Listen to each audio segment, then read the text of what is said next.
Hey, what's up everyone? xGalaxyx here today. And before we actually get started with the actual video, I just want to do something real quick.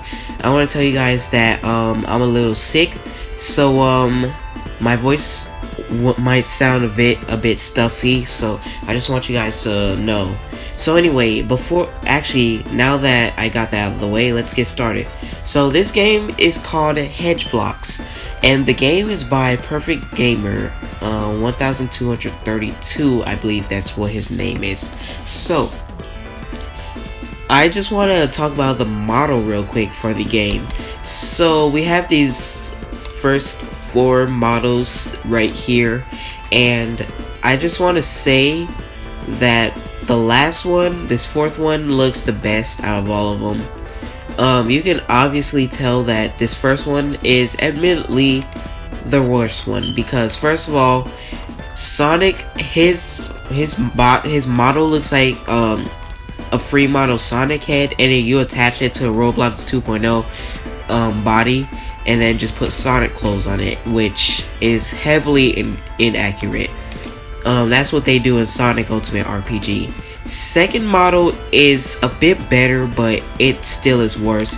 Sonic's quilts look very rectangular, and that is very not true, because if you watch Sonic Sat AM where he dashes through those blocks or whatever, you know what? Yeah, this one is better, but it's still a no. This one is a bit better than both of them.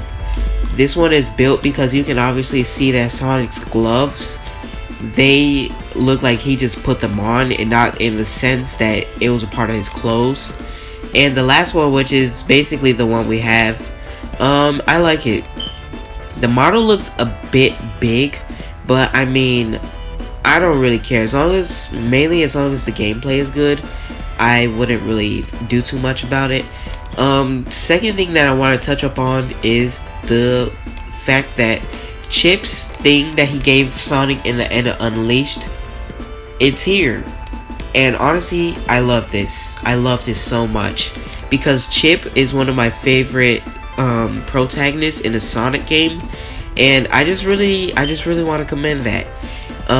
Second thing that I do want to talk about is the jumping thing, the spin jump, sorry. So the spin jump is just like how it was in Sonic Lost World, and honestly I liked Sonic Lost World, so I think that's a 1-up. Bad thing about this game is that it's incomplete, so there's no spring animation, and the animation when you fall is basically the animation for the spring. Actually, I don't think there's a problem with that, sorry, but I think there is a problem with the fact that there is no spring animation when it bumps you in the air. Second thing, or actually I lost count, there's this switch that gives you the platform that lights up where you can step on it. That's pretty cool. I don't know what this yellow block does. The bomb basically blows you up. That's pretty much it. Checkpoints, not sure if they're programmed yet. The falling platforms, they're done correctly, I think. The platform that's moving actually moves you too, which is a bad thing, because if one of the levels is basically demanding if it's basically demanding bottomless pits, you will die if you're AFK or something. So yeah, that's basically it about this game. Some of this stuff is not finished. Oh yeah, before we leave, I want to talk about the momentum, I will say, because this certainly is not no boost game. It feels off. It feels like Sonic World, which isn't really adventure physics. But other than that, the game is actually really good. I think it is. This game has a lot of potential, and I think you guys should check this out. So, Perfect Gamer, please improve your game.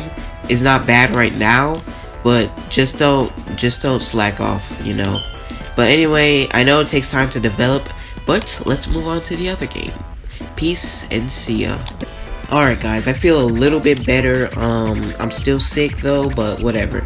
So here's another Sonic game called Sonic Racing, and this one is actually inspired by Team Sonic Racing that came out previously, but the game kind of died. I didn't really buy it. I kind of waited to see how good the game would be, just like how I did with Mania and everything else, and the game was alright. TSR was alright, I guess.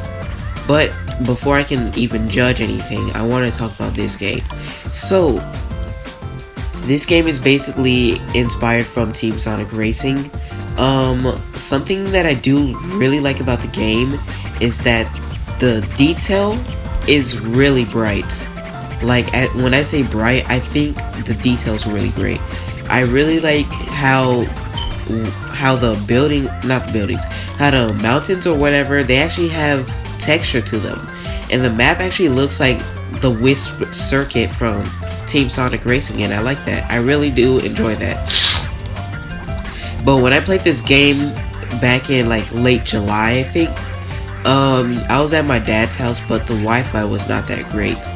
One thing I do want to say is that if you don't have stable Wi-Fi, don't try this game out, because you're gonna lag like crazy and you're not gonna enjoy what you played. That's what literally happened to me. So, what's next? Oof.